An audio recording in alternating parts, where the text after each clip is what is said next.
ত্রয়োদশ জাতীয় সংসদ নির্বাচনের তফসিল নিয়ে নির্বাচন ভবনে বৈঠকে বসেছে কমিশন। আসছে ফেব্রুয়ারির প্রথমার্ধে হবে জাতীয় নির্বাচন, তারই জোর প্রস্তুতি চলছে। কয়েকদিনের মধ্যেই আনুষ্ঠানিক তফসিল ঘোষণার কথা রয়েছে। আর এই নিয়েই সিইসি এএমএম নাসির উদ্দিনের সভাপতিত্বে কমিশন বৈঠকে চলছে আলোচনা। 10ই ডিসেম্বর অর্থাৎ আগামী বুধবার বঙ্গভবনে রাষ্ট্রপতির সাথে বৈঠক করবে নির্বাচন কমিশন। রাষ্ট্রপতিকে অবহিত করা হবে সার্বিক বিষয়ে। নির্বাচন ভবন থেকে আরো জানাতে যুক্ত হচ্ছেন সহকর্মী তাহসিনা জেসি। ইসির বৈঠক সম্পর্কে আপনার কাছে জানতে চাই। 10টা নাগাদ ইসির ভবনে এই বৈঠকটি শুরু হয়েছে।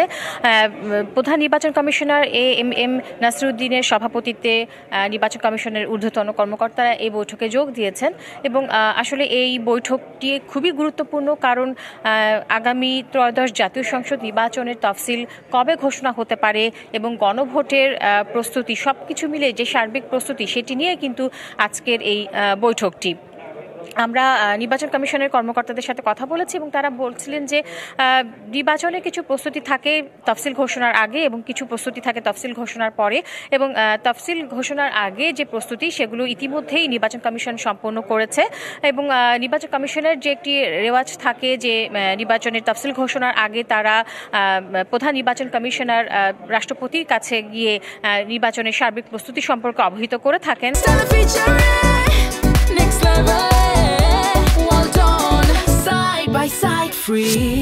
এবং সেই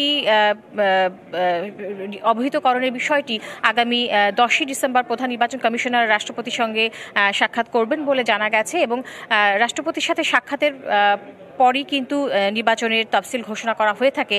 সেই হিসাবে ধারণা করা হচ্ছে যে আগামী 11ই ডিসেম্বর ত্রয়োদশ জাতীয় সংসদ নির্বাচনের তফসিল ঘোষণা হতে পারে।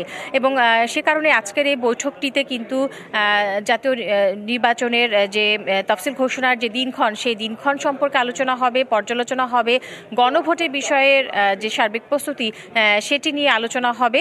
এবং বৈঠকটি এখনও চলমান রয়েছে। আমরা বৈঠকটি দুপুর নাগাদ শেষ হতে পারে বলে জানা গেছে এবং তারপরেই হয়তো নির্বাচন কমিশনারের পক্ষ থেকে কেউ একজন সাংবাদিকদের এই নির্বাচনের সার্বিক প্রস্তুতি এবং এই বৈঠকের যে ফলাফল সেগুলো সম্পর্কে জানাবেন। তো আমার কাছে এই পর্যন্ত এখানকার সর্বশেষ অবস্থা এটাই ছিল। আমরা আপনাদেরকে সেই পরবর্তীতে যে ব্রিফ করা হবে সাংবাদিকদের, তখন আপনাদেরকে আরো বিস্তারিত জানাতে পারবো। আমরা অপেক্ষায় থাকলাম। জেসি, ধন্যবাদ আপনাকে।